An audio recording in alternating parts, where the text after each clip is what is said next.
Foi? Ainda não. Foi. Bom dia, meu nome é Sula, sou aluna do curso de Psicologia, estou como mediadora desta atividade e vou fazer minha autodescrição. Sou negra, tenho cabelos cacheados e curto, e estou dentro de um quarto com uma janela ao fundo.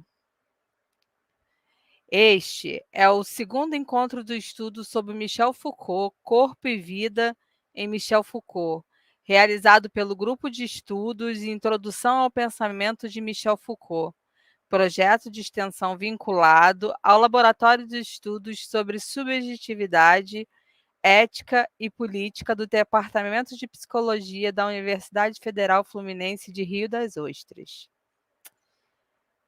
Nesse ano, nosso evento homenageia o professor Roberto Machado, nascido em Recife, formado em filosofia pela Universidade Católica de Pernambuco, mestre e doutor pela Universidade Católica de Louvain, na Bélgica. Passou pela Universidade de Heidelberg, na Alemanha, e fez estágio no Collège de France, com Foucault, e pós-doutorado em Paris 8, com Deleuze. Foi professor de várias universidades no Brasil e aposentou-se como professor titular do Departamento de Filosofia da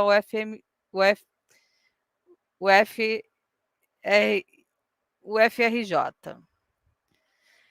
Em maio de 2021, sua partida marcou a todos nós que estudamos a obra de Michel Foucault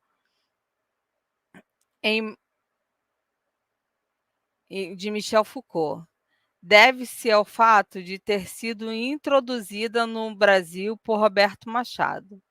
Ele é um dos maiores filósofos brasileiros e continuará fazendo parte da nossa formação. Deste modo, ressaltamos e marcamos a relevância de sua obra. Roberto Machado, presente. Hoje, encerramos um ciclo de palestras que compõe o nosso evento e contamos com a presença do professor Tiago Santos Almeida, que é professor colaborador e bolsista do Programa Nacional de Pós-Doutorado PNPD da CAPES, junto ao Programa de Pós-Graduação em História da Universidade Federal de Goiás. Possui doutorado e mestrado na História da Ciência e da Técnica pela Universidade de São Paulo e licenciatura em História pela Universidade Federal de Sergipe. Realizou estágio doutoral de pesquisa da Universidade de Paris 1. Atua na área de História, com ênfase nas seguintes áreas: historiografia das ciências, epistemologia histórica, história do pensamento científico, história dos ideais e práticas de racionalidade, história e filosofia da ciência da vida e da medicina. Recentemente, publicou o livro Canguilhem e a Gênese do Possível, e também coordena a coleção Epistemologia Histórica pela editora Liberais. O título de sua fala é De Canguilhem a Foucault, breve história de conceito de normalização. Teremos entre 30 a 45 minutos de fala do palestrante e depois destinaremos cerca de 15 a 20 minutos para as perguntas. Estas podem ser feitas pelo chat e serão lidas pela equipe. Professor, muito obrigado por sua presença. Vou desligar o meu microfone e o senhor fique à vontade para fazer a sua fala. Bom dia, muito obrigado, Sula, pela apresentação. Eu quero agradecer também à professora Alessandra e ao professor Márcio pelo convite, a todos os integrantes, né, do grupo de estudos Introdução ao Pensamento de Michel Foucault. É um prazer enorme estar aqui conversando com vocês. Eu espero que a apresentação seja interessante, suscite, né, um bom diálogo depois. Bom, eu quero também pedir desculpas, né, pelo inconveniente da remarcação da data.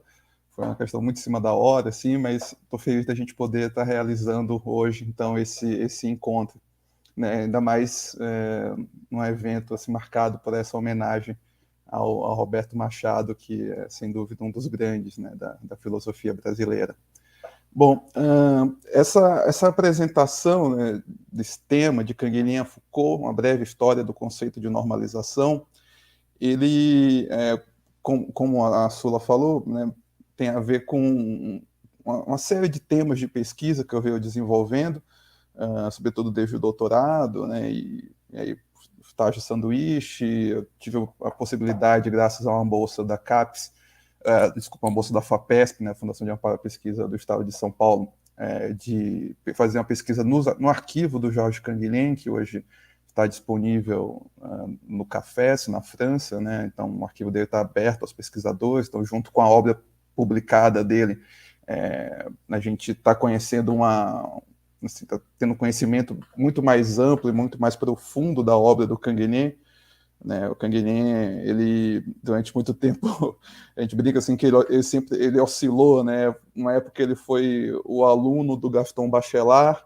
e quando a fama do Foucault foi crescendo, o Canguilhem se tornou o professor do Michel Foucault, né? E é uma imagem muito comum essa, né? Muito por conta do Foucault também, né? Que sempre fala com muito respeito, num reconhecimento de dívida assim, intelectual muito grande com o Canguilhem, mas durante a apresentação, a apresentação do tema hoje, eu vou propor uma problematização assim, né? Dessa ideia do Canguilhem como mestre do Foucault.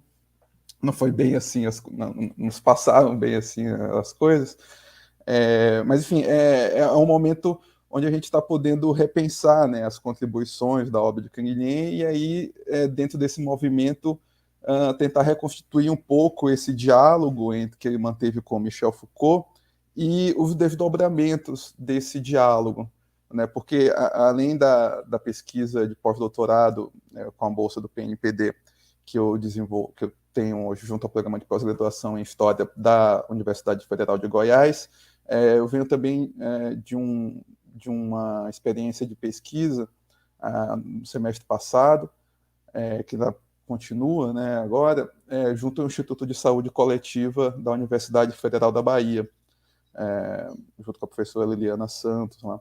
Então, no Brasil, na América Latina e sobretudo no Brasil, houve uma recepção muito forte dos pensamentos da obra de Georges Canguilhem e de Michel Foucault, né, para a construção de uma ideia de saúde que está na base, né, dos conhecimentos e práticas de saúde que estão aí, fazem parte hoje do campo da saúde coletiva, e que eu venho tentando mostrar em alguns artigos e em algumas apresentações também, foram muito importantes para a construção do Sistema Único de Saúde, né? Então, essa ideia da normalização, ela também vai ser importante para esses debates aqui no Brasil, sobretudo do ponto de vista da crítica do modelo de educação médica, né? Porque, bom, o Canguilhem e o Foucault vão chamar a atenção para isso, né? Se a medicina criou uma ideia de normalidade, e ela é uma técnica de normalização, ela também precisou se manifestar isso dentro de um modelo pedagógico, né? Então, as universidades, as faculdades de medicina, elas atuaram, então, como um mecanismo de normalização dos médicos, né? Então, essa ideia, esse conceito de normalização, ele foi bastante importante nos debates aqui, sobretudo ao longo dos anos 70, né? Quando Foucault também esteve aqui, apresentou algumas conferências sobre isso. Então, eu vou pedir para a Sula fazer a exibição do slide, da apresentação do PowerPoint. Se vocês puderem, quando eu abro aqui, eu não vejo mais a câmera, mas pode confirmar para mim se está aparecendo, por favor?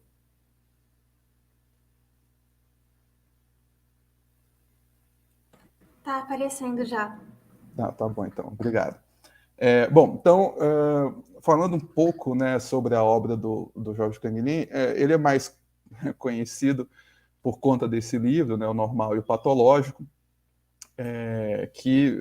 ele é a reunião de dois textos, né? O ensaio sobre alguns problemas relativos ao normal e patológico, foi a tese de doutorado em medicina defendido pelo Canguilhem em 43, né? E depois um outro texto, que são as novas reflexões sobre o normal e patológico, escrito cerca de 20 anos depois, quando o Canguilhem já era professor na Sorbonne, já ocupava então a presidência do Instituto de História e Filosofia das Ciências e das Técnicas da Universidade de Paris. Então, são né, dois textos com intervalo de 20 anos tratando do mesmo problema. Essa é uma característica muito interessante da obra do Canguilhem, né? Ele vai dizer que, quando ele reeditava as obras, assim, ele não era muito afeito ao trabalho de revisão desses textos, né? de fazer pequenos reparos. Ele dizia que era mais interessante tratar uma antiga questão como se ela fosse nova, né? Então, foi justamente o que ele fez nesse livro, né? E esse livro, para mim, o espírito desse livro está muito claro nessa citação que eu trouxe aí logo no topo da página, né, que o Canguilhem se refere a Henri Sigerist. Ele vai dizer que a medicina é uma das ciências mais intimamente ligadas ao conjunto da cultura, já que qualquer transformação nas concepções médicas está condicionada pelas transformações ocorridas nas ideias da época. Eu acho essa ideia muito interessante de ser trazida, assim, porque ela diz respeito a uma interpretação, né, que se tem sobre o Canguilhem, sobretudo entre os historiadores das ciências, de que o Canguilhem é um autor dito internalista, bastante interessado em história conceitual. Bom, sem dúvida o Canguilhem é um historiador dos conceitos, mas isso não quer dizer de forma alguma que ele seja um internalista no sentido mais duro que a gente dá essa palavra, né? De alguém que só se interessa pelas teorias e pela conexão lógica entre as ideias e os conceitos, enfim. Né? Para o Canguilhem, é impossível pensar um conceito fora dessa ideia aqui, né? Das transformações ocorridas nas ideias da época. É possível pensar a ciência fora da relação que ela mantém com a sociedade, como social. E esse conceito de normalização, eu espero conseguir mostrar, evidencia isso, né, de uma maneira muito clara, assim. Então, bom, na segunda parte do livro, né, das novas reflexões sobre o normal e o patológico, Canguilhem ele vai fazer uma reflexão então, a partir do campo das ciências humanas. Então, o Canguilhem vai se explicar um pouco. Ele vai dizer, olha, o sentido dos conceitos de norma e de normal nas ciências humanas, em sociologia, em etnologia, em economia, leva a pesquisas que, quer se trate de tipos sociais, de critérios de inadaptação ao grupo, das necessidades e dos comportamentos de consumo ou dos sistemas de preferência, se orientam, em última análise, para o problema das relações entre normalidade e generalidade. Se de início vou buscar alguns elementos de análise nas lições em que examinei a minha época, a minha maneira, alguns aspectos dessa questão, é unicamente para esclarecer, por meio da confrontação das normas sociais e das normas vitais, a significação específica destas últimas. É apenas tendo em vista o organismo que permite a mim mesmo algumas incursões no estudo da sociedade. Bom, isso, como eu falei, está na segunda parte, né, do Normal e Patológico, que foi escrita 20 anos depois da primeira. E aí isso é uma grande diferença em relação ao problema do Canguilhem nesse livro, né, desses dois textos. A tese de doutorado do Canguilhem em Medicina, em 1943, bom, Canguilhem é um filósofo, né, mas foi fazer o doutorado em Medicina, segundo ele, porque ele estava interessado em dois problemas humanos concretos, né. Um era a relação, justamente, entre o normal e o patológico, entre o normal e as normas, e o outro é a relação entre as ciências e as técnicas. E na tese dele, então, no texto de 43, o problema do Canguilhem era um dogma médico que havia sido estabelecido na medicina dita científica, né, sobretudo ali a partir da obra do Claude Bernard, nos meados do século XIX, segundo o qual o normal e o patológico seriam apenas variações quantitativas de um mesmo estado, né? Quer dizer, a doença seria um excesso ou uma carência do organismo saudável, né? Então, não haveria diferença qualitativa fundamental entre esses dois estados, né? Entre o normal e o patológico. E essa ideia, ela foi muito importante para o desenvolvimento da medicina dita científica, porque ela permitiu supostamente, né, um tipo de conhecimento que poderia ser quantificado, mensurado das condições normais do organismo, né, e entender que tipo de variação quantitativa, por exemplo, o caso da glicemia, né, uma variação da quantidade de açúcar no sangue, que identificaria um estado patológico, né. Então, nesse texto, nesse primeiro texto de 43, Canguilhem ele vai se colocar contra essa ideia, né, vai dizer que, na verdade, o normal e patológico são estados qualitativamente diferentes de um organismo, né? Um organismo saudável e um organismo doente não são a mesma coisa. Então, o que é que muda, né, no segundo texto, na segunda parte do livro, escrito 20 anos depois? Bom, o que vai mudar é essa ideia de que o normal de qualquer maneira, uma espécie de produção do organismo. O Canguilhem vai dizer que, vai perceber, né, nos anos 60, que a ideia de normal, a ideia do organismo normal, ela diz respeito, na verdade, às normas sociais, né? Quer dizer, normal é aquele organismo que é considerado normal dentro de uma determinada sociedade para viver dentro daquela sociedade. Então, dentro de uma sociedade capitalista, sobretudo, normal é o organismo que está apto para o trabalho, né? Então, isso vai ter consequências, né, gigantescas, a gente vai falar sobre alguma delas, mas está presente mesmo nas coisas menores, assim, que a gente às vezes nem repara, né? Ou, por exemplo, o caso das cáries, né? Se você pegar estritamente uma cárie, tem tudo para ser identificado como uma doença, né? Você tem uma corrosão orgânica provocada por um organismo exterior, mas a cárie não impede de trabalhar, né? Então, ela nem sempre dá atestado médico, né? Então, quer dizer, essa noção de doença está associada, né, desde o século XIX, por conta dessa ideia de normalidade, aí, a esse impedimento, a essa capacidade de trabalhar. Então, é isso que Canguilhem vai dizer, né? Quer dizer, bom, voltando aqui, né, a confrontação das normas sociais com as normas vitais, mas ainda que ele esteja preocupado sobretudo com as normas vitais, é esse elemento da sociedade que agora vai entrar em discussão aqui, né? Quer dizer, então, o normal não é uma construção puramente biológica, né, mas ele é o produto da normalização de uma sociedade. Quer dizer, o produto, ele é o resultado daquilo que a sociedade considera um organismo normal. Bom, então, Canguilhem, né, vai definir, vai colocar alguns elementos assim de definição para o conceito de normalização, né? Essas aqui são citações da segunda parte do livro, do Normal e Patológico, né? Normalizar, diz Canguilhem, é impor uma exigência a uma existência, a um dado cuja variedade e disparidade se apresentam em relação à exigência como um indeterminado hostil, mais ainda que estranho. A experiência de normalização, ainda citando Canguilhem, é uma experiência especificamente antropológica ou cultural. Normal é o efeito obtido pela execução do projeto normativo, é a norma manifestada no fato. E, por fim, quando se trata de normas humanas, esse estudo, né, o normal e patológico, reconhece que essas normas são determinadas como possibilidade de agir de um organismo em situação social, e não como funções de um organismo encarado como um mecanismo vinculado ao meio físico. A forma e as funções do corpo humano não são apenas a expressão de condições impostas à vida pelo meio, mas a expressão dos modos de viver socialmente adotados no meio, né? Só para repetir que essa passagem é muito importante. A norma, ela é a expressão dos modos de viver socialmente adotados no meio. Então, o normal biológico, né, o normal do corpo, o normal do organismo, ele é o resultado, então, é o produto desse projeto normativo, né?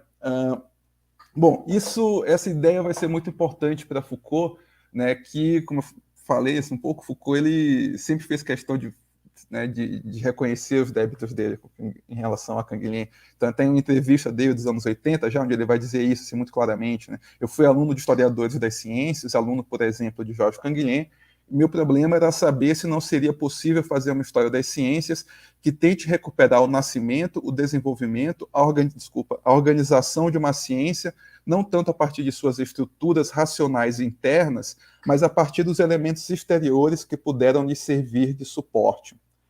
Como eu falei, isso é uma interpretação sobre o Canguilhem que, embora para os leitores o Canguilhem seja de fato muito mais próxima do que é a obra dele, mas que não é amplamente aceita por conta dessa imagem que foi colada no Canguilhem de alguém muito preocupado com os conceitos científicos, né? Mas nessa mesma entrevista, o Foucault diz uma coisa que eu acho que é muito interessante. Ele vai dizer que essa confusão é dada por uma interpretação, digamos, míope da relação entre as ciências e as sociedades, né? A ideia é míope porque costuma-se entender que as ciências elas são apenas o produto de uma determinada sociedade, né? E o Canguilhem, segundo Foucault, vai mostrar que, na verdade, as sociedades também são produto de uma racionalidade e que, portanto, uma história do conceito de normal, né, deveria interessar muito àqueles que se interessam pelo social, pelos historiadores sociais, os antropólogos, os sociólogos, enfim.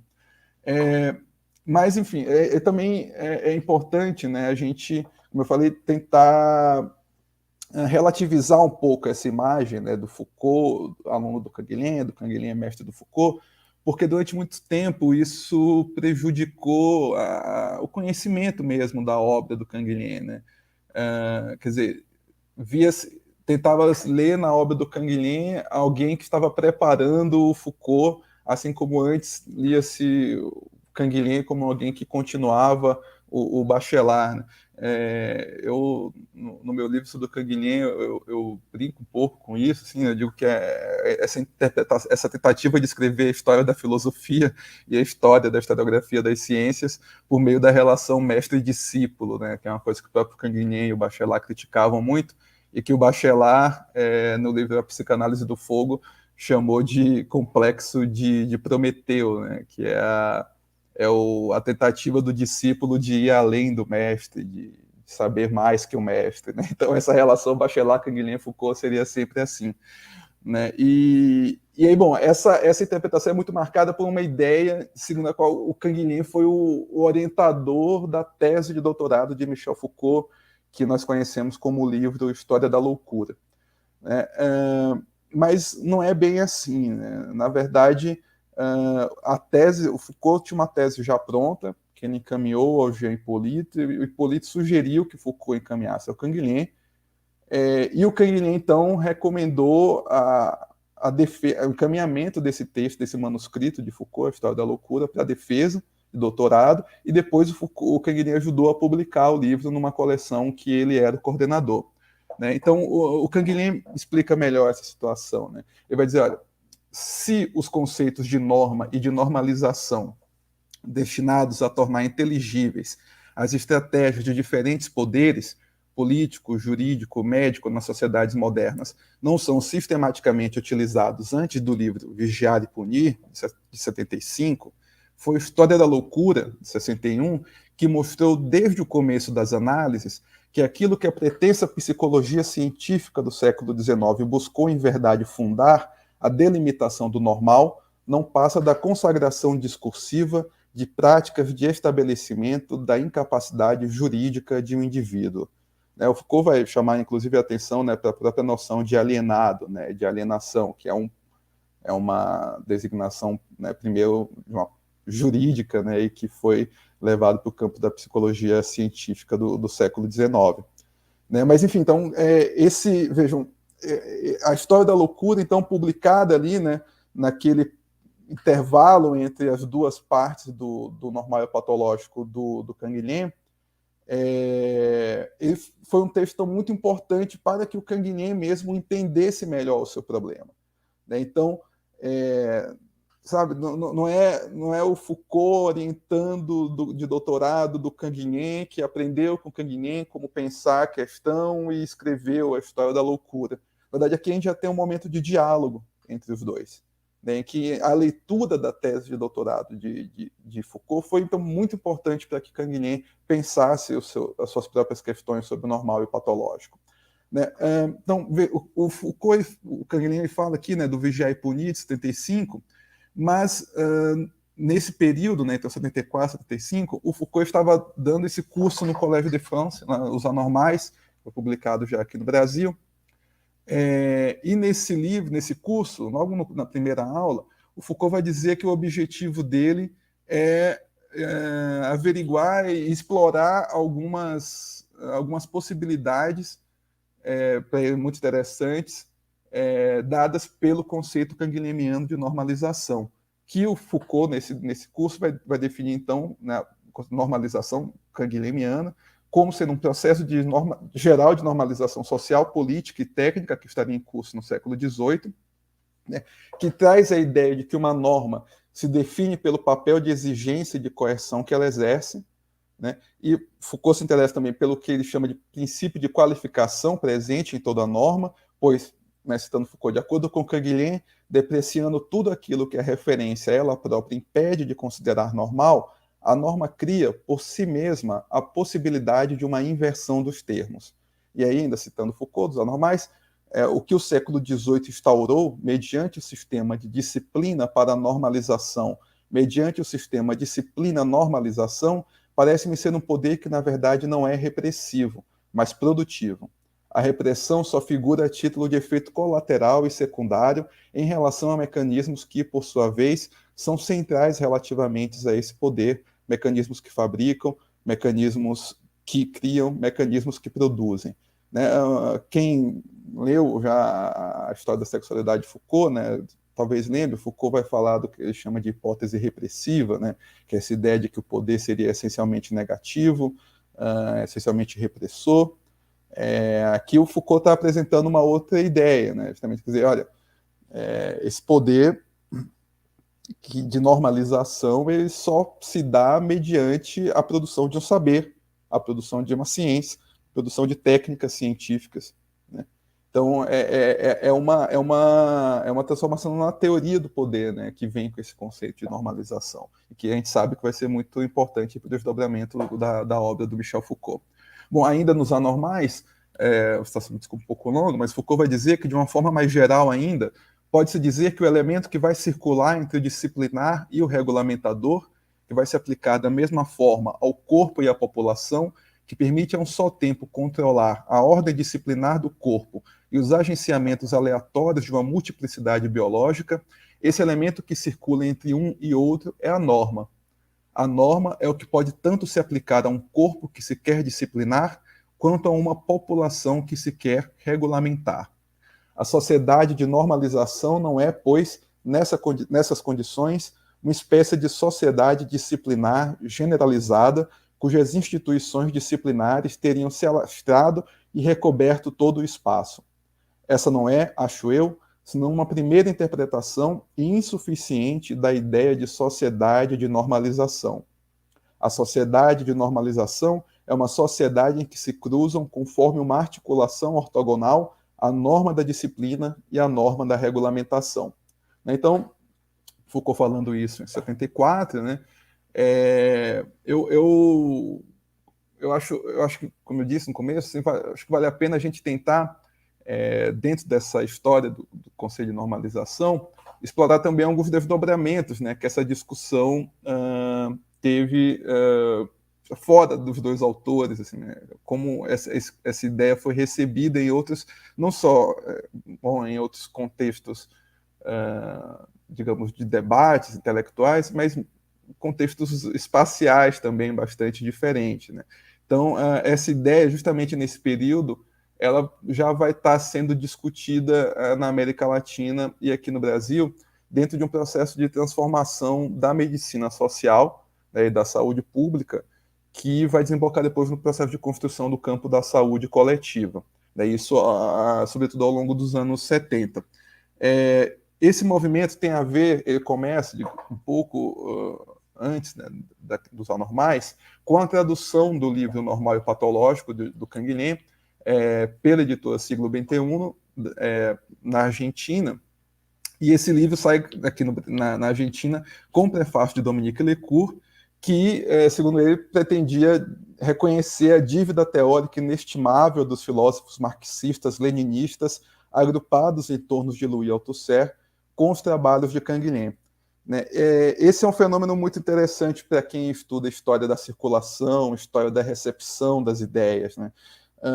O Althusser, ele tinha uma admiração muito grande pelo trabalho do Canguilhem, os dois foram relativamente próximos, né? Tinham bastante diálogo, e o Althusser, ele tinha um grupo de estudos na escola normal, em Paris, mas ele não podia orientar mestrado e doutorado, e ele sempre sugeria que seus alunos procurassem o Canguilhem na Sorbonne. Então, aconteceu, por exemplo, isso com o Dominique Lecourt. Né? O Dominique Lecourt, a dissertação de mestrado dele chama Epistemologia Histórica de Gaston Bachelard, que foi o livro responsável por apresentar a um público mais amplo e fora da França essa expressão, né, epistemologia histórica, mas também o Michel Fichand, enfim, diversos outros autores que a gente associa ao pensamento de Althusser, né, o grupo althusseriano, e que tiveram também esse diálogo muito próximo com o Canguilhem. Mas aí o que aconteceu é que o Canguilhem foi recebido na América Latina, por conta da tradução desse livro, como um autor marxista, um autor de esquerda. O que o Canguilhem não era. Canguilhem era sem dúvida, antifascista. Né? O Canguilhem foi médico-tenente da resistência francesa durante a ocupação nazista, foi condecorado por seus atos de bravura, né, durante a ocupação nazista. Ele escreveu a tese de doutorado dele enquanto enfrentava os nazistas, enquanto, né, estava na resistência francesa. Mas o Canguilhem não era um marxista, mas com esse prefácio do livro, né, do Normal e Patológico, escrito pelo Dominique Lecourt, por recomendação do Althusser, né, foi o Althusser que falou para a editora Siglo XXI para que expedisse esse prefácio, o Canguilhem recebeu, então, digamos, essa autorização, né, do marxismo francês para ser lido né, fora da França por outros marxistas que tinham uma certa desconfiança em relação ao campo da epistemologia, porque parecia algo muito idealista de como era feito até então, né? Bom, aí no Canguilhem você vai encontrar uma epistemologia calcada na história, né? Então é um outro procedimento completamente diferente. E isso, então, vocês podem imaginar, né, em 71, momento de ditaduras na América Latina, de ditadura no Brasil. Então, essa aprovação, né, do Althusser, do marxismo francês, a obra de Canguilhem, foi muito importante para a leitura desse autor aqui no continente. Então, só mais um trechinho aqui da orelha, que eu acho muito interessante, né? Na segunda parte aqui, ó, a história das ciências, tal como é praticada há mais de 20 anos por Canguilhem, sem lugar de dúvidas a utilização mais demonstrativa das categorias epistemológicas cuja aplicação ao materialismo histórico ou ciência marxista da história possibilitou a releitura althusseriana de O Capital. Então, né, essa marca de Canguilhem como um autor importante para os marxistas. Isso gerou assim, algumas interpretações, né, sobre o porquê disso. O Naumar de Almeida Filho e a Maria Tereza Coelho, lá da Saúde Coletiva da UFBA, né, eles levantam essa possibilidade de que uma interessante hipótese de história das ciências a ser devidamente considerada, pelo menos para alguns, né, dos autores latino-americanos e brasileiros que leram Canguilhem e Foucault, é que essa referência aos trabalhos deles teria funcionado, dentre outros motivos, como uma camuflagem da base teórica marxista das análises propostas no momento de intensa repressão política e censura ideológica. Desse modo, tanto Foucault quanto Canguilhem inadvertidamente vieram a adquirir na literatura sanitarista latino-americana uma respeitosa consideração como expoentes teóricos de um pensamento epistemológico de esquerda. Aqui, se vocês me permitem um comentário historiográfico sobre a recepção de Foucault no Brasil, eu sei que é muito difundida a tese de que o Roberto Machado foi, né, o primeiro não a ler, mas a usar sistematicamente, né, a abordagem Foucaultiana no Brasil, mas, de fato, antes do Roberto Machado, na primeira metade dos anos 70, pesquisadores do campo da medicina, né, da medicina preventiva, da saúde pública, da medicina social, já liam e usavam bastante o Michel Foucault, né, sobretudo o Sérgio Arouca, que vocês provavelmente conhecem. O Sérgio Arouca desenvolveu um papel muito importante no processo de construção do SUS, se envolveu na vida política do Brasil. E a tese de doutorado do Sérgio Arouca, que chamou Dilema Preventivista, né, ele se propunha justamente como uma crítica arqueológica e depois uma crítica autosseriana da medicina preventiva. Então a gente vê ali um uso bastante sistemático do Michel Foucault, que teve grande aderência no campo da medicina preventiva no Brasil, né, que depois veio a se constituir como campo da saúde coletiva. Então, por exemplo, quando o Roberto Machado publica, junto com outros autores, A Danação da Norma, aquilo ali já era dentro de um contexto, né, em que Michel Foucault já era lido também no campo da saúde coletiva, né? A Danação da Norma é um livro de 78, você sabe, ele é o produto de um diálogo ali entre o Instituto de Filosofia e o Instituto de Saúde Coletiva, né? Então já havia esse contexto de leitura do Foucault, do campo médico no Brasil, para pensar a história da medicina, né, uma história filosófica da medicina. Isso, eu digo isso assim, sem pretender de modo algum de diminuir o brilho do Roberto Machado, né? Como eu falei, é um autor que né, tá aí, é um dos grandes nomes da história da filosofia. Sempre que fosse falar de história da filosofia no Brasil, o nome do Roberto Machado tem que estar presente, mas também a gente, né, tem que fazer essa correção, assim, né, bom, não foi o Roberto Machado quem introduziu o Foucault no Brasil. Mas essa discussão, então, o que acontece, ela inclusive permitiu, né, possibilitou a vinda do Foucault para falar aos médicos brasileiros, né? A gente sabe que em 74 o Foucault esteve na UERJ, né, fez uma série de conferências no Instituto de Medicina Social, que foram muito importantes. É um dos primeiros registros, inclusive, da palavra biopolítica, né, numa dessas conferências que o Michel Foucault faz em 74 na UERJ. Mas antes, em 72, num livro que é considerado um dos responsáveis por lançar as bases teóricas do movimento de revolução do campo da medicina social na América Latina, o nome do Canguilhem já aparece associado justamente à ideia de normalização. Então, esse livro de 72, A Educação Médica na América Latina, do Juan César Garcia, foi publicado aí pela Organização Pan-Americana de Saúde, né, que é o braço continental da Organização Mundial da Saúde.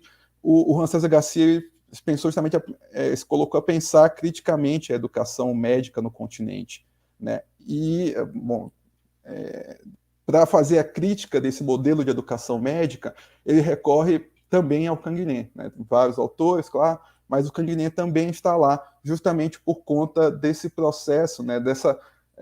Daquela ideia de construção de um conceito científico de normal, né?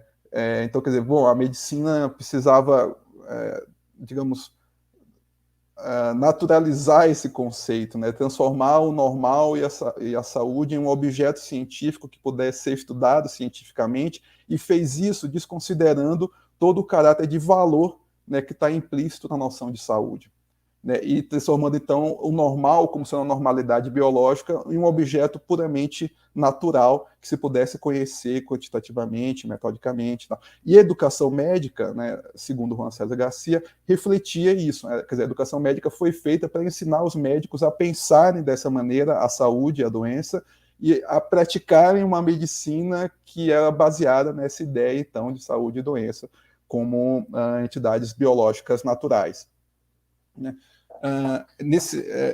Não vou ler isso tudo, claro, mas aqui nesse trecho do livro, o Juan César Garcia vai chamar a atenção para um problema, né, de caráter epistemológico, então relacionado aí às teorias científicas e o ensino médico, que tem a ver com a relação do ensino médico com as ideologias dominantes, né, numa determinada sociedade, as ideologias, inclusive, de classe. Então, ali na metade do primeiro parágrafo, né, Juan César Garcia vai dizer que isso é particularmente certo em disciplinas como patologia e epidemiologia, e se explica pelos processos específicos da aplicação dessas ciências no processo de produção econômica. Assim, a origem dos conceitos de normal e patológico estiveram intimamente relacionados com o que acontecia na esfera política e econômica. E aí, citando Canguilhem, normal, segundo Canguilhem, é o termo com o qual o século XIX designou o protótipo escolar e o estado de normalização. Ainda citando Canguilhem, a reforma da medicina como teoria repousa sobre a reforma da medicina como prática. Elas estão estreitamente ligadas à reforma hospitalar. Tanto esta como a reforma pedagógica expressam uma exigência de racionalização que aparece em política, assim como em economia, sob os efeitos do maquinismo industrial nascente e que desemboca no que veio a se denominado de normalização. Então, o Juan César Garcia, né, usa esse conceito de normalização para pensar a educação médica, né, como a educação médica é um processo de normalização do pensamento e da prática médica.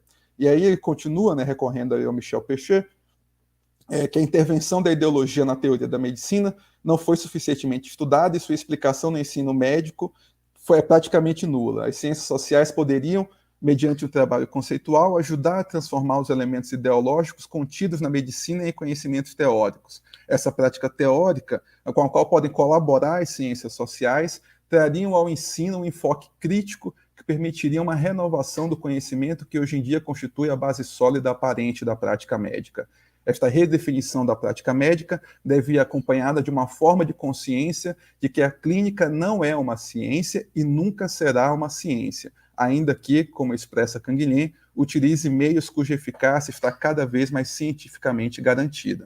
Então, eu tinha dito um pouco antes que um dos problemas humanos concretos do Canguilhem no livro Normal e Patológico era a relação entre as ciências e as técnicas. E é justamente isso aqui que o Juan César Garcia percebe, né? Quer dizer, a ideia, que bastante difundida na época, de que a medicina era uma ciência e que, portanto, ela deveria conhecer seus objetos científicos, que deveriam ser objetos naturais, né, biológicos. O Canguilhem vai dizer, não, a medicina não é uma ciência, né? A medicina é uma técnica de produção do normal, né? E o normal é determinado pelas normas sociais.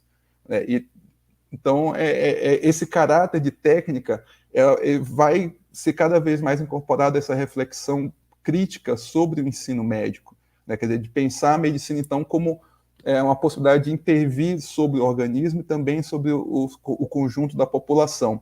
Mas só que na América Latina, nesse contexto, a partir dessa compreensão da relação entre ideologia e da clínica como prática, vai dar início a um projeto de reforma da medicina social que vai se colocar, então, a possibilidade de construir uma medicina e um campo médico preocupado na construção de um ideal de saúde que seja não determinado pelas exigências do capitalismo, mas que sejam responsáveis pela emancipação, né, e que expressem o conjunto de valores com os quais os indivíduos valoram a sua própria vida.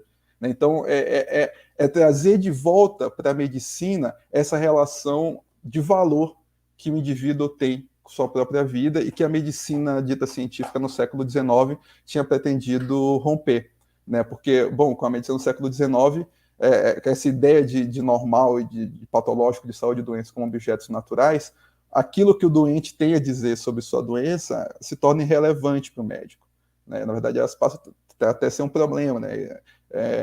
Eu li algumas pesquisas, né, feitas na Faculdade de Medicina da USP, pelo professor José Ricardo Aires, que fala, por exemplo, do quanto os médicos, né, hoje, por exemplo, no processo aí, naquela conversa inicial, interrompem os pacientes, né, a pessoa que vai lá, que está se sentindo doente, mas ele não consegue falar sobre a sua doença, né? O médico constantemente interrompe e passa um monte de exames, e exames que vão dar, então, uma variação quantitativa de alguns processos fisiológicos, e a partir daí ele estabelece um quadro, né, de normalidade, de saúde, de doença daquele indivíduo, independente do modo como o indivíduo se sente, né? Então, esse processo de reforma do pensamento médico na América Latina, ele vai ser um processo cada vez mais de trazer de volta o valor com que o doente avalia a sua vida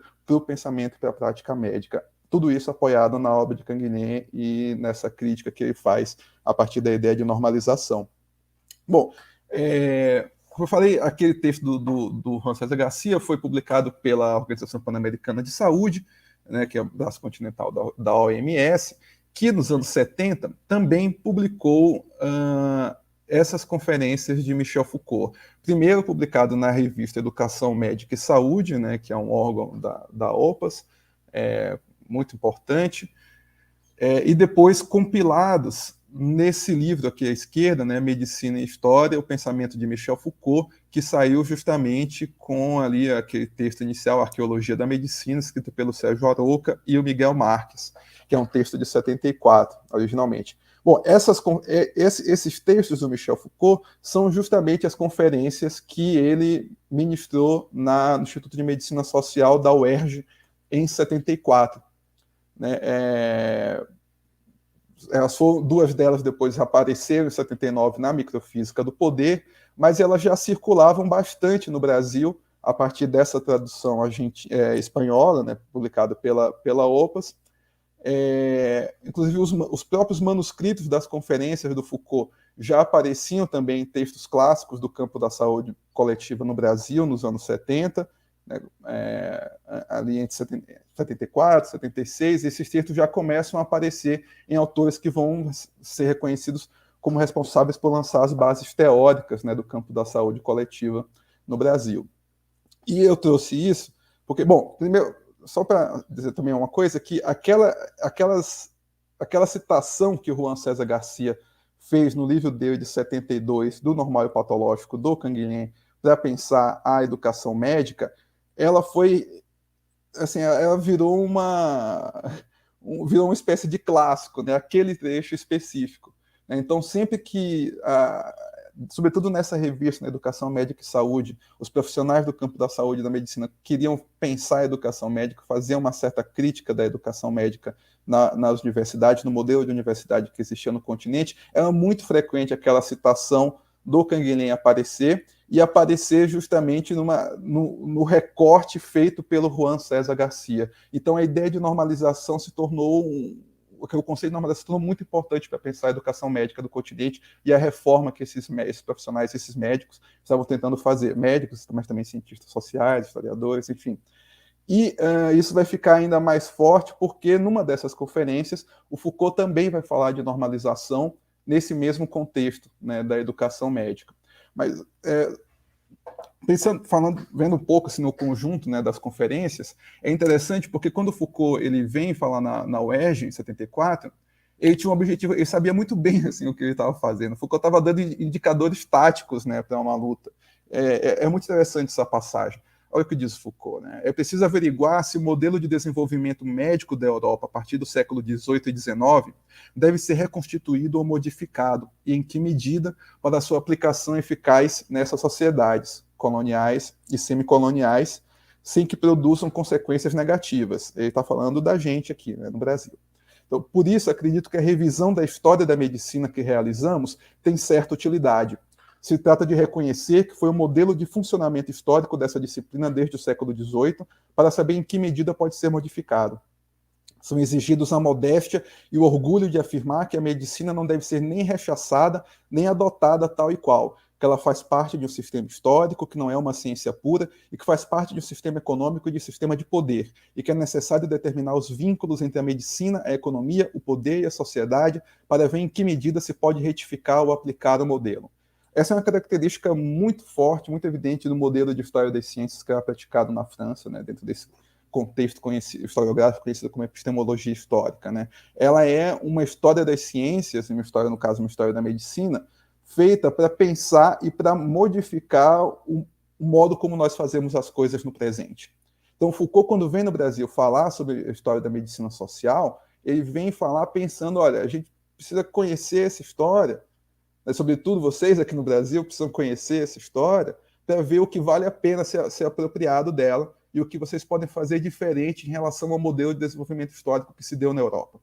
Né? E o Foucault falava de uma revisão da história da medicina que ele está fazendo, isso por conta de uma crítica que Foucault fez a uma tese bastante difundida à época, de que a medicina nas sociedades capitalistas teria saído da preocupação com a coletividade e centrado a preocupação no indivíduo, né? Que antes, então, na medicina nas sociedades capitalistas, é uma medicina, né, de grupo, enfim, e que o capitalismo, não, um pensamento liberal, individualista, capitalista, começou a centrar no cuidado individual. O que Foucault vai falar é que é justamente o contrário, né? Na verdade, foi o capitalismo quem colocou o social na expressão medicina social, né? É o capitalismo que vai transformar a medicina numa técnica voltada para o conjunto da população por conta desse interesse com a força de trabalho, essa preocupação com as forças produtivas, né? Então, o que Foucault está dizendo é, a gente precisa entender isso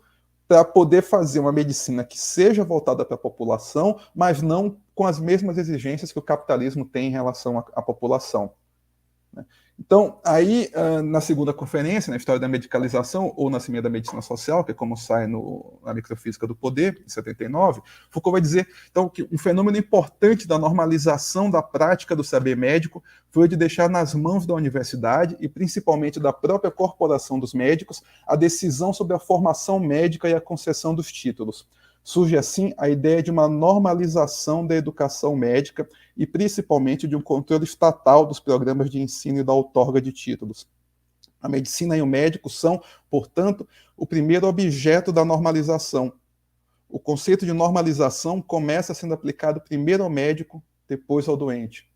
Então, essa ideia ela vai ser assim, fundamental para os estudos que vão se desenvolver ao longo da década de 70 e 80 sobre a formação, a educação médica aqui no continente, né? Então, vai justamente tentar entender como a educação médica no Brasil estava executando esse projeto de normalização social, né, que se deu primeiro, começa, como diz Foucault, ele começa primeiro pelo médico, depois ao doente. Quer dizer, precisa primeiro normalizar o pensamento e a prática médicas para que eles possam normalizar, então, o doente, né? Então, um exemplo desse tipo de preocupação, né, a gente vê aí no artigo recente do professor Naumar de Almeida Filho, que é o impacto da reforma Cabanilles no ensino médico no Brasil, né, de reconstruir esse processo de organização, né, das faculdades de medicina no Brasil, as primeiras na Bahia e no Rio de Janeiro, né, profundamente marcadas aí pelo pensamento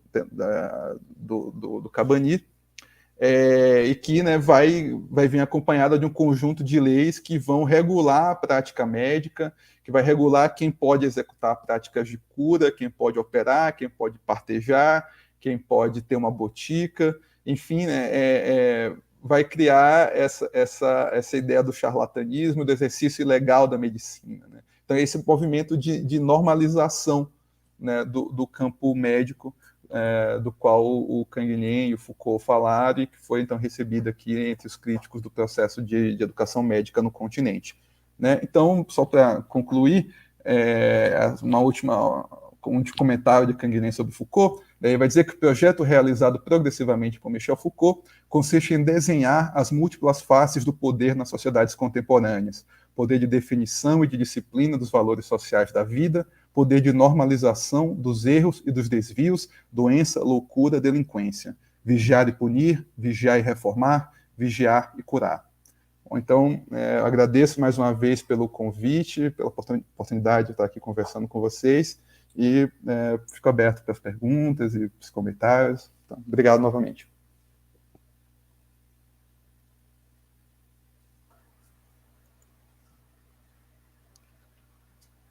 Obrigada, professor, por essa palestra, muito boa, muito interessante, instigante. Aí agora vamos começar com as perguntas. O Lucas Moreira fala o seguinte: bom dia. Estou trabalhando atualmente em minha dissertação a noção de narrativas de sofrimento, que aparece em 2 autores brasileiros contemporâneos. Um deles defende a ideia de que há uma teoria do reconhecimento para que o sofrimento seja validado. Seria um exagero relacionar esse reconhecimento com a normalização. teria aí ainda uma outra forma de relacionar as duas questões? Um deles defende a ideia de que há uma teoria... já foi. Eu respondo agora, você quer... Sim, pode responder agora. Foi o Lucas, né? O Lucas Nascimento. Isso. Bom, Lucas, obrigado pela pergunta. Eu não conheço o conceito, você não fala, eu não vi, não sei quais são os autores que você está falando, mas se eu entendi muito bem, a questão gira em torno da possibilidade de reconhecer a validade do sofrimento do doente, né, nessa relação com o médico. Né? Esse movimento me parece ser fundamental dentro do processo, sobretudo dentro do campo da saúde coletiva. Né? O campo da saúde coletiva e da reforma da medicina preventiva no Brasil e faz parte do conjunto de ideias que a saúde coletiva tenta fazer se enraizar no SUS, né, ela passa por um processo digamos, de empoderamento do doente, né? Quer dizer, é a possibilidade do doente não só escolher as suas formas terapêuticas dentro do que melhor lhe convém, mas de ter o seu sofrimento reconhecido como um elemento fundamental, né, para o seu processo terapêutico. Né? Então, a ideia hoje que, né, lendo o texto do campo da saúde coletiva, de alguns teóricos, é uma ideia de saúde que ela é construída intersubjetivamente, né, entre aquele que procura o cuidado médico e o profissional médico. Né? Então, a ideia de uma saúde como um objeto natural, biológico, que seria, né, a adequação do organismo à média estatística da população. Você sabe, a gente vai fazer um monte de exames laboratoriais, naquela coluna ali, vem sempre, esse aqui é a medida de referência, e isso aqui é o que seu exame particular deu, e ali você vê se você está normal ou não, né? Então, essa ideia ela é insuficiente, né? Quer dizer, mas ela é muito marcada por essa ideia que o Canguilhem e o Foucault estão criticando, né? A ideia de que basta o médico passar uma série de exames laboratoriais que vão dizer o seu estado de saúde. Né? E aí eu não preciso mais te escutar, o seu sofrimento vira no máximo nota de rodapé para a doença. Né? Então, o processo de construção hoje da ideia de saúde, né, dentro desse movimento de reforma que vem acontecendo ao longo dos anos 70 e que no Brasil busca se concretizar no SUS e numa medicina e em práticas de saúde mais humanizadas, ela passa por essa reformulação epistemológica mesmo, né, no campo da saúde, onde sim, né, o sofrimento do paciente, os valores pelos quais o doente avalia sua própria vida são parte integrante do processo terapêutico, né? Então, como eu falei, sem saber exatamente os autores, os conceitos, mas espero que isso ajude assim um pouco.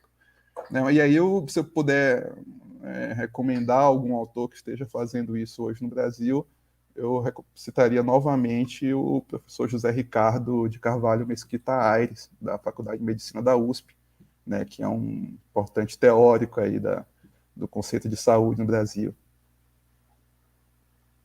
E um leitor muito bom também de Canguilhem Foucault, um excelente leitor de Canguilhem. A próxima é do Wellington Ribeiro da Silva. A discussão da noção de meio, balizada pela confluência epistêmica, filosofia e biologia, também é reconsiderada no Canguilhem dos anos de 1960? Oi, Wellington, tudo bem? Sim, né, o conceito de meio no Canguilhem, ele tem um processo de construção inicialmente, digamos, mais conceitual, né, de história meio biológico, e que depois ele vai adquirir, sim, um caráter de preocupação política na obra do Canguilhem. Tem um livro organizado pelo Jean-François Braunstein, que chama Canguilhem, Le Politique du Vivant, né, Histoire de Science et Politique du Vivant, que é justamente sobre essa ideia. né? Então, são vários autores que vão estudar a noção de meio, buscando justamente destacar o caráter político, né, dessa noção para a obra de Canguilhem. Então, sim, é muito importante.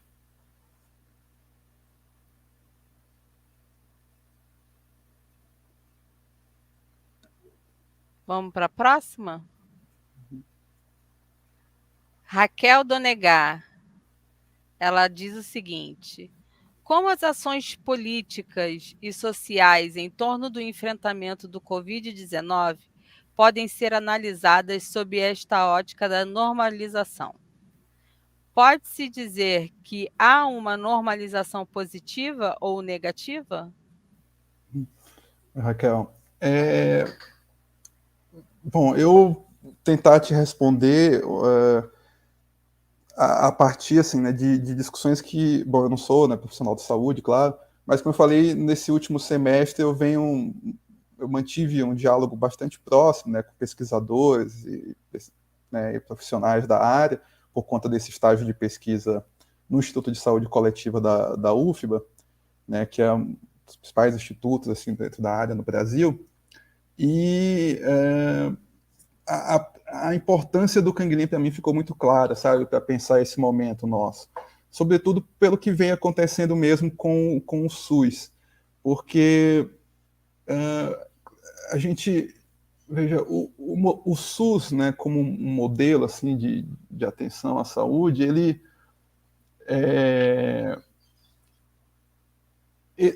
diverge completamente da lógica hospitalocêntrica, né? Quer dizer, essa lógica que nasce com a medicina no século XIX, onde o hospital, né, era o lugar principal, né, da atenção e dos cuidados das práticas de saúde, né? O SUS, ele tem ele foi criado para ter uma capilaridade, né, dentro da sociedade brasileira, né, com atenção, modelo de atenção à saúde, né, a entrada nas comunidades. Ele tem um processo né, digamos, de educação para a saúde que está sendo completamente negligenciado pelo atual governo, né? Então, o SUS virou a tentativa do pessoal, né, do que está sendo feito agora, por esse governo, o SUS virou um lugar onde as pessoas vão tomar vacina, né? E claro, sem dúvida isso é fundamental, mas o SUS ele foi pensado de outra maneira, né? Ele foi pensado justamente para ter essa interação maior com a sociedade, práticas de educação. O SUS era para estar na comunidade, era para estar com a família, nas famílias, falando sobre a Covid, educando sobre práticas de prevenção, de cuidados. Então, o que me parece é que a crítica canguilhemiana a esse modelo de medicina né, baseado nessa dualidade normal e patológico e baseado então, na centralidade do hospital, elas ganham uma atualidade diante desse momento e elas têm a presença do Canguilhem nos debates epistemológicos do campo da saúde coletiva hoje é muito, muito frequente, né? Então, assim, eu acho que é um autor que traz muito para a discussão. Então, a professora, não sei se vocês conhecem também a professora Sandra Capone, ela esteve aqui, né, no encontro, né, acho que foi uma das primeiras palestrantes ainda no ano passado. Ela é uma dessas autoras também, né, que tem refletido bastante sobre o Canguilhem e que foi importante demais para a construção do campo, né, de ideias teóricas no campo da saúde coletiva. Então, eu recomendo aí dar uma olhada nos textos delas. Tem um texto que eu gosto bastante, que chama Saúde como Abertura ao Risco, né, que é um texto onde ela propõe uma noção canguilhemiana de saúde que pode ser pensada, né, dentro do nosso cenário, dentro do que o SUS permite. Então, por exemplo, no texto dela, a Sandra Capone dá o exemplo, é um texto que já tem alguns anos, mas ela dá o exemplo das políticas, por exemplo, de prevenção às DSTs, né?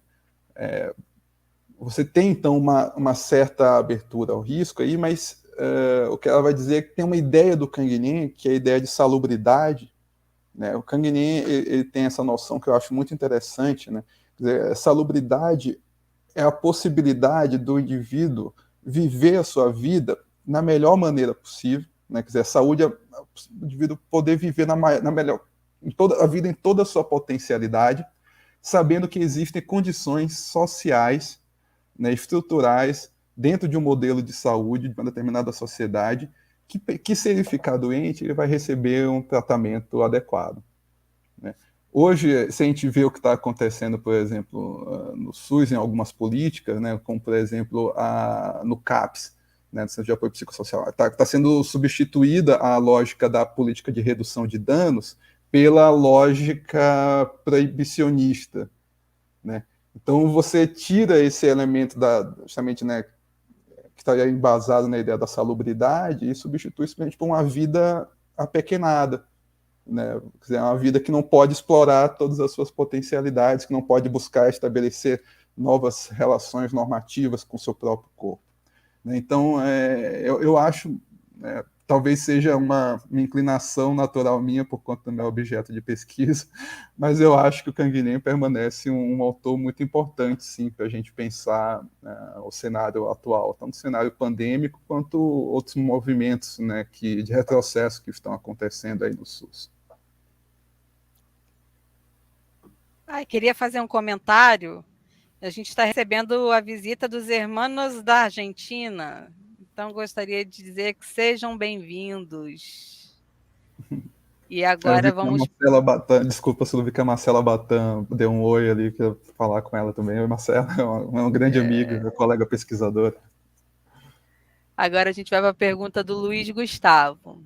Professor, na sua leitura, a manutenção da camada de valores normais, tais quais os manifestos da análise institucional ou do Serviço Social Brasileiro, é a única resposta ao paradigma normalizador? Eu não sei se eu acho que eu não entendi muito bem a pergunta. Quer que leia de novo? Não, eu tô com ela na tela aqui, eu acho que tem alguns conceitos, algumas ideias aqui que eu não estou familiarizado, então talvez você pudesse me explicar um pouco melhor a questão do Serviço Social Brasileiro, o Manifesto de Análise Institucional, eu não conheço, então...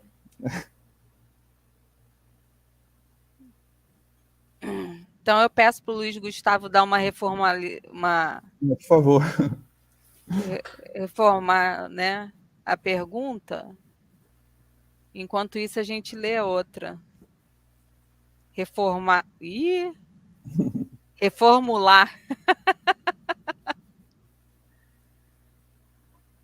Vamos lá. A pergunta vem do Márcio, nosso Márcio Mioto, né?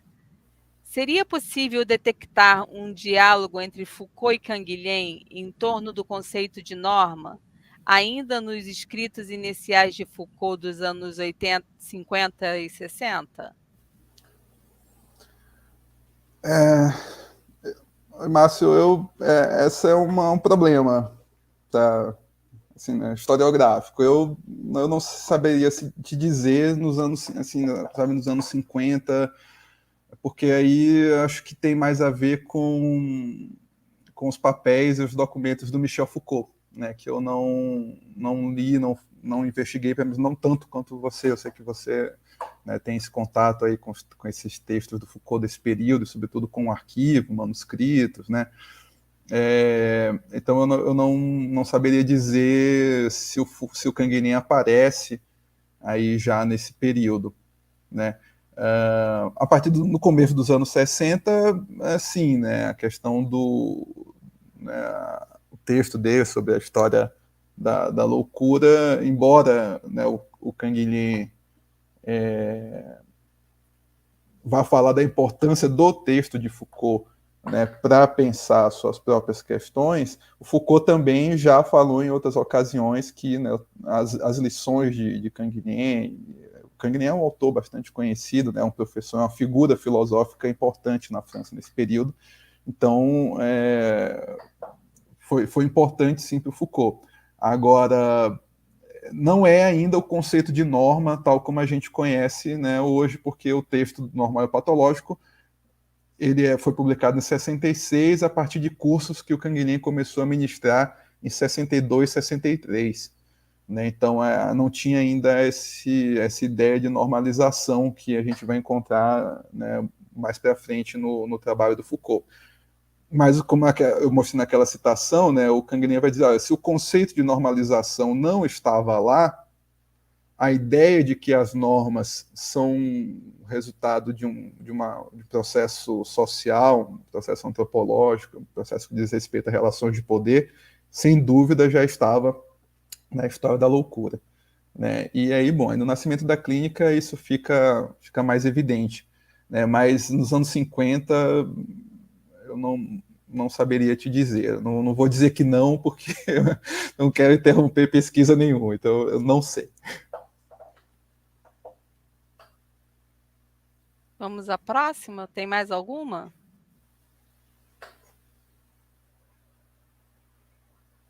Ao Luiz Gustavo. Na verdade, acho que fui respondido na pergunta do SUS.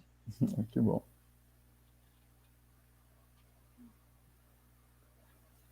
Se eu posso fazer um pouco de autopromoção,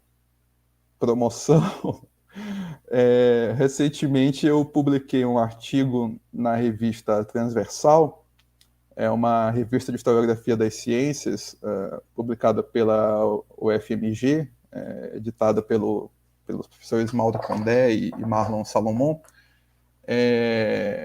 E nesse artigo, saiu em dezembro agora, né, revista Transversal, eu publiquei um artigo sobre esse movimento de recepção do Canguilhem e do Foucault no campo da saúde coletiva brasileira.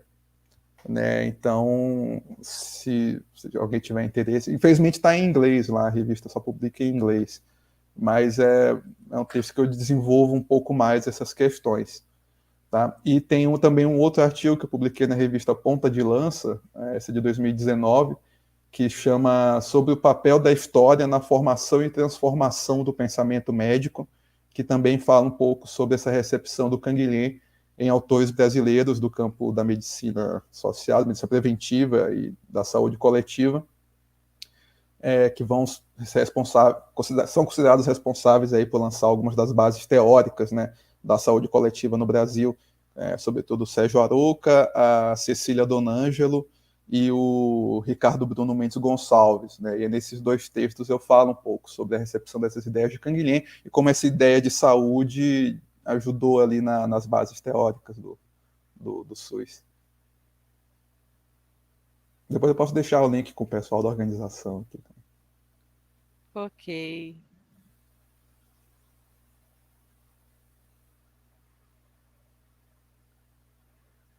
Tem mais alguma pergunta?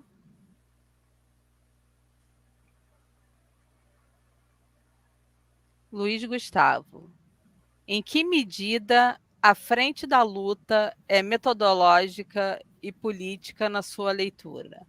A medicalização da educação infantil tem, por exemplo, suas falhas epistemológicas, ao meu ver, mas também políticas.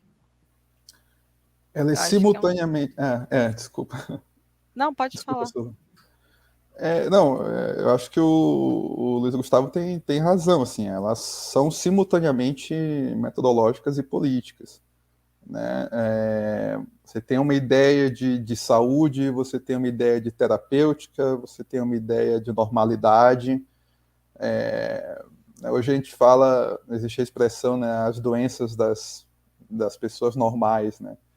É um processo de patologização de comportamentos humanos, né? Então você não pode ficar triste, você não pode ser muito agitado.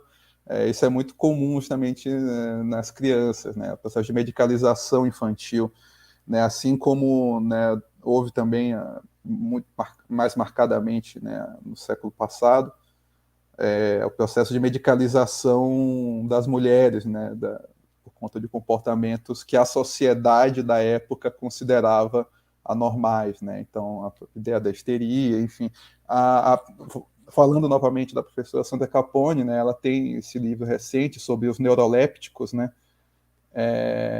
que é justamente a invenção desse tipo de medicamento nos anos 50, e de como foi uma indústria que investiu pesado em propaganda, sobretudo para crianças e para mulheres, né? Então, é um trabalho muito interessante. Bom, eu remeto aí eu respondo a pergunta dizendo assim, é tanto metodológica quanto política, tanto epistemológica quanto política, né, essa questão, essa frente de luta, e remeto aí aos trabalhos da professora Sandra Capone, que tocam diretamente nessa questão da educação infantil.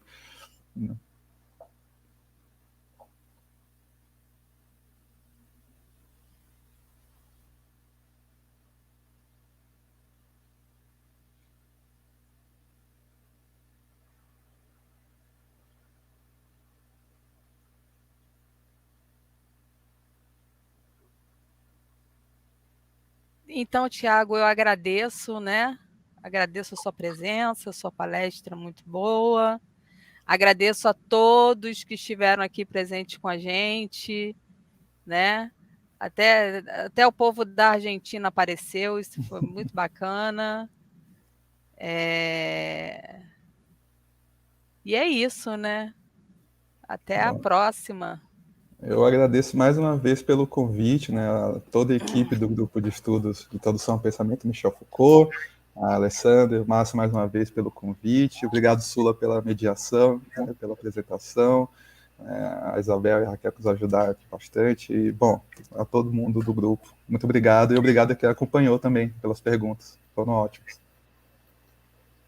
Tiago, nós que agradecemos sua participação, né? E esperamos outros futuros, né? De preferência presencial, que você possa visitar o nosso campus, que é um campus do interior, né?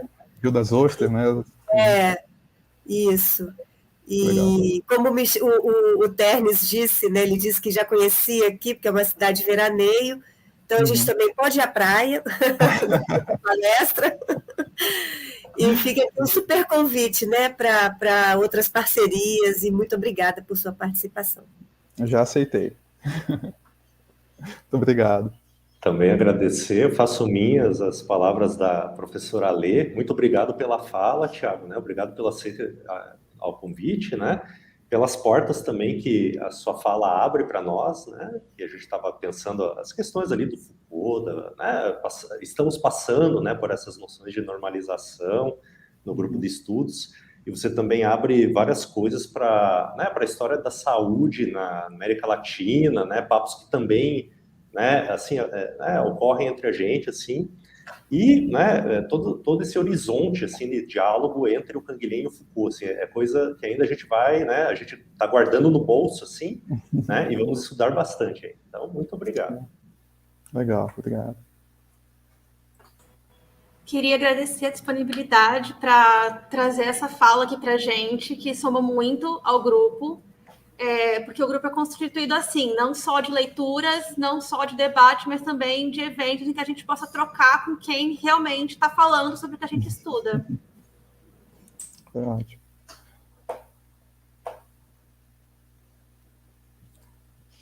Tá ótimo, gente. Muito obrigado. Foi uma ótima manhã assim, de conversa. Então, obrigada a todos pela presença. Vamos encerrar aqui o evento.